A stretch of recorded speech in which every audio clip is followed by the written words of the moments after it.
In the last week of March 2026, Florida drivers arrived at gas stations to find prices that had jumped 35 cents in a single week, the largest one-week state-level increase in the country that week.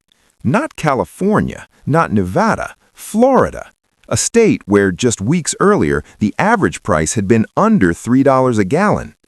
By April 3rd, Good Friday, and the start of Easter weekend, Florida's statewide average had reached $4.22 per gallon. Click Orlando reported that this was the most expensive Easter weekend at Florida gas stations in more than 20 years. Families loading up cars for the holiday, truck drivers making early morning delivery runs, commercial fishermen heading out before sunrise, all of them absorbed the increase at the same time. To understand why Florida was hit harder than almost anywhere else, it helps to know something that most residents and visitors never have reason to think about. Florida has no oil refineries. While states like Texas, Louisiana, and Mississippi have substantial refining infrastructure capable of producing fuel locally, Florida sits at the end of a long supply chain. According to the U.S. Energy Information Administration, nearly all of the gasoline, diesel, and jet fuel that powers the state arrives by ship and barge. Tanker vessels carry refined petroleum products from Gulf Coast refineries, primarily in Louisiana, Texas, and Mississippi, to a handful of large receiving ports along Florida's coastline. Those ports are Port Tampa Bay on the west coast, Port Everglades just north of Fort Lauderdale in the south, Port Canaveral on the central Atlantic coast, and the Port of Jacksonville in the northeast. From those terminals, fuel is transferred to tanker trucks and distributed to stations across the state. Port Everglades alone receives approximately 12.5 million gallons of petroleum products every day and supplies roughly one-third of Florida's total fuel energy. There are no major interstate pipelines crossing into Florida.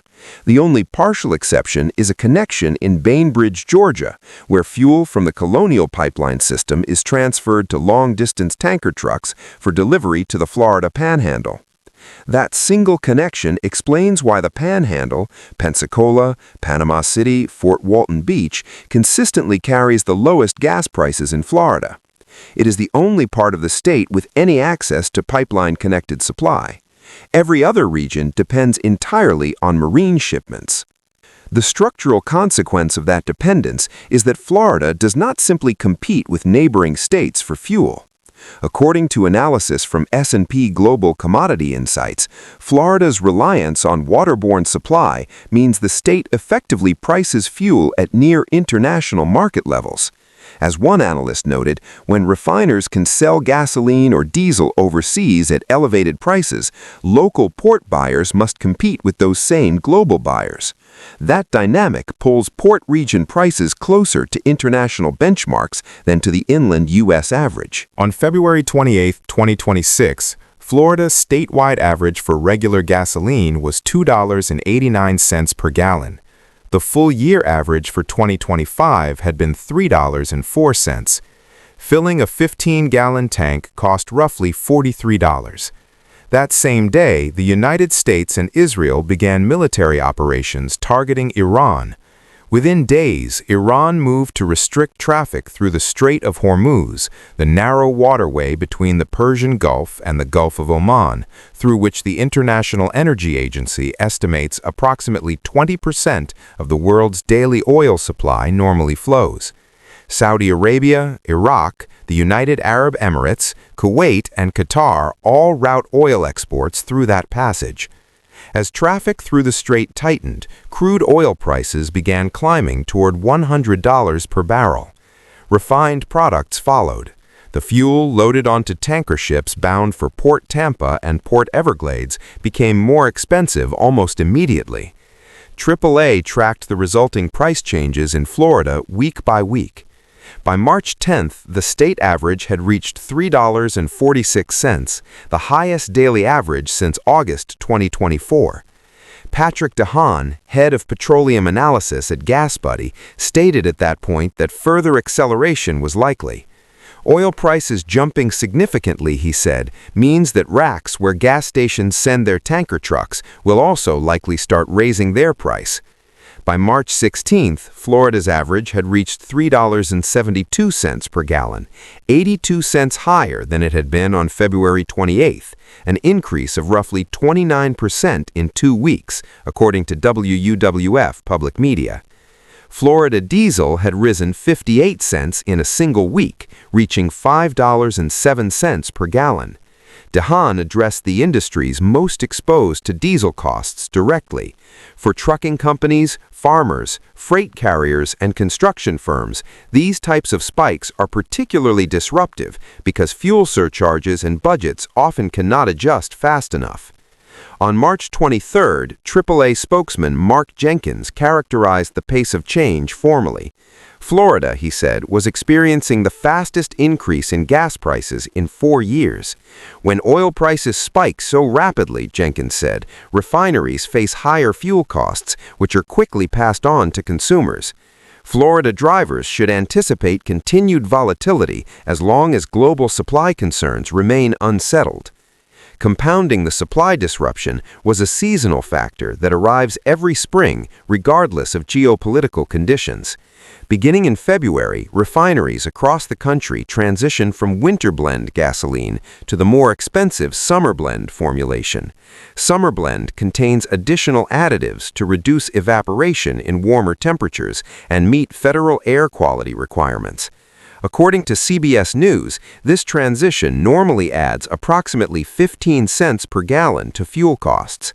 Retailers are required to sell summer blend gasoline from June 1st through September 15th, so refineries must complete the transition and build inventory before that deadline. In most years, the 15-cent increase is gradual and largely unnoticed. In March 2026, it arrived simultaneously with a global supply shock already pushing prices up more than $1. Every upward pressure was active at the same time. Demand added a third layer. Spring break travel drives fuel consumption higher each year in Florida, and 2026 followed that pattern. AAA reported that national gasoline demand rose from 8.29 million barrels per day to 9.24 million barrels per day during the week of March 12th. Tighter supply, higher production costs, and rising consumption were pressing in the same direction at once. On March 31st, a CBS Miami reporter spoke with drivers outside a gas station in Doral. One resident, Robert Flamerich, described watching the price change between one day and the next. Yesterday it was $3.89, he said, and today it was $4.25. When gas goes up, food goes up, and everything goes up. Another driver, Gabriel Montpoint, said the prices were mind-boggling. A Florida fuel distributor, Maximo Alvarez, president of Sunshine Gasoline Distributors, addressed the question of whether retailers were profiting from the increase. This has nothing to do with gouging, Alvarez said.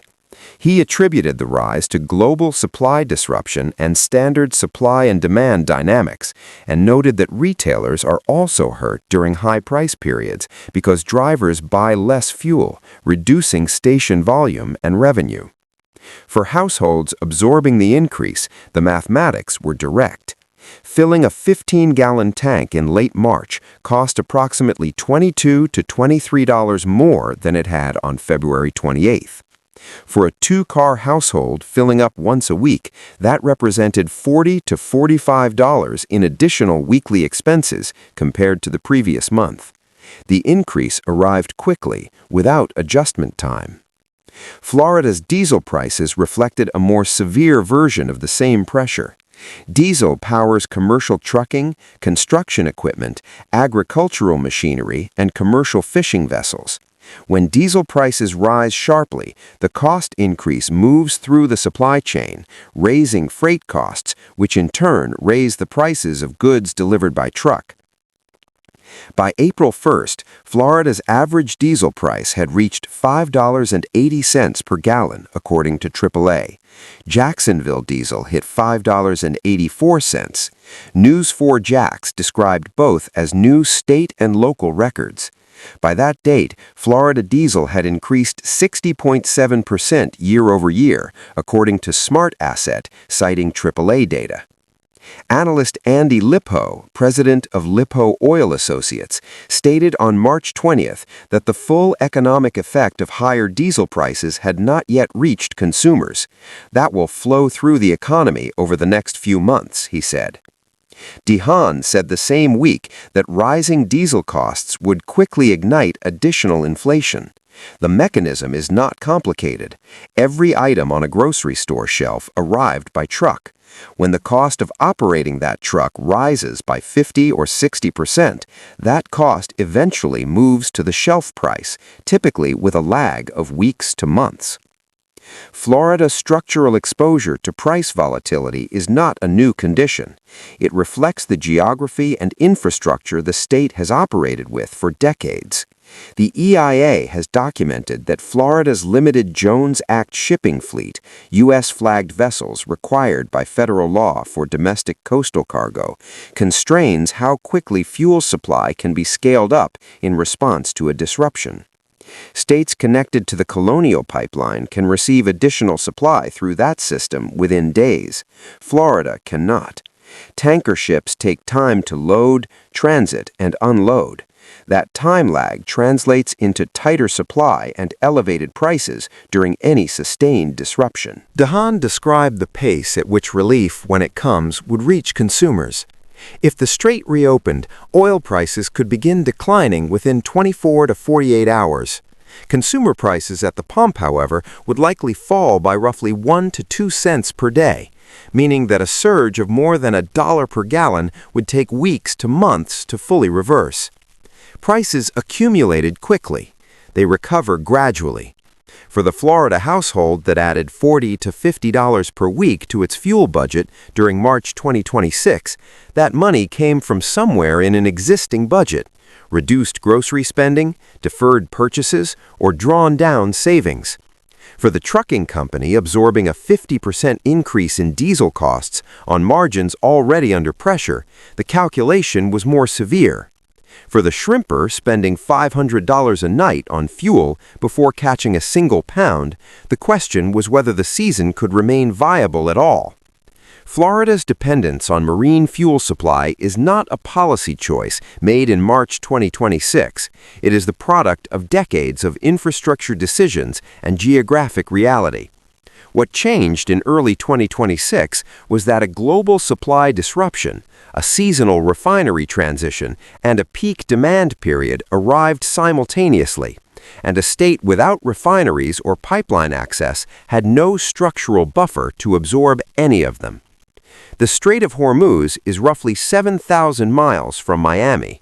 The distance between that choke point and a Florida family's monthly expenses turned out to be considerably shorter.